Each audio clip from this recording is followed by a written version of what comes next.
I need a better way to get around to the back of our new house. So I'm going to build a road. Actually, let's call it a highway that goes down to the basement garage. First, I marked out the road with spray paint. I'm making it 12 feet wide. Next, I jumped in the skid steer and started stripping away all the topsoil. Topsoil contains organic material and doesn't make a good base for a road, so I need to get down to solid clay.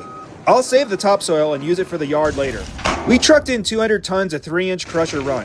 It contains 3-inch stone, fines, and stone dust that compact really well. Spreading gravel is one of my favorite things to do. A skid steer bucket doesn't tilt like a bulldozer blade, so I purposely scoop more gravel on the right side of my bucket. This way, when I spread the gravel, it slopes the road to one side so water will run off. Finally, I compact the stone with my vibratory roller. I still need to build up the road a couple feet at the bottom of the hill, but it's starting to look like something. Let me know in the comments, what do you think the speed limit should be on the new House Plans highway? I built a vault room underneath the garage on a new house we're building, and half the internet told me it would collapse the first time I drove on it. So what happened? First, let me show you the room. It's got a 1,500-pound steel Fort Knox door. All 4 walls are solid 10-inch thick reinforced concrete. And the ceiling? The ceiling is my garage floor. There's no beams, just galvanized metal decking and 6 inches of concrete. Now this floor was designed by an engineer, and we had it inspected.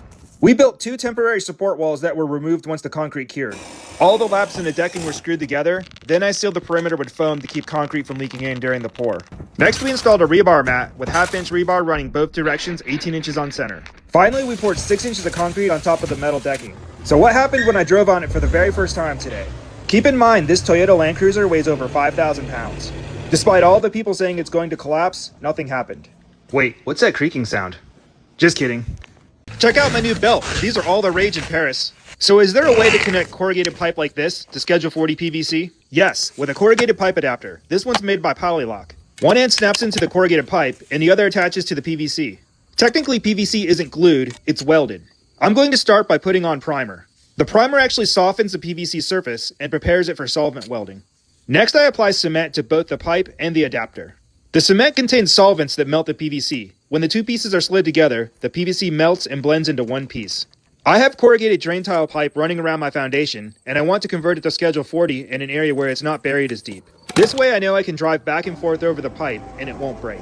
This machine weighs over 10,000 pounds, and I've only got about a foot of gravel covering the pipe. And the pipe is totally fine. If you enjoyed this type of content and haven't yet followed us at House Plans, please consider doing so. This is my Ventrac, and it climbs hills like a mountain goat on caffeine. But can it climb this pile of loose dirt? Let's find out. On the first attempt, I made it about halfway up and lost traction, so I decided to back down and try it again with a little more speed.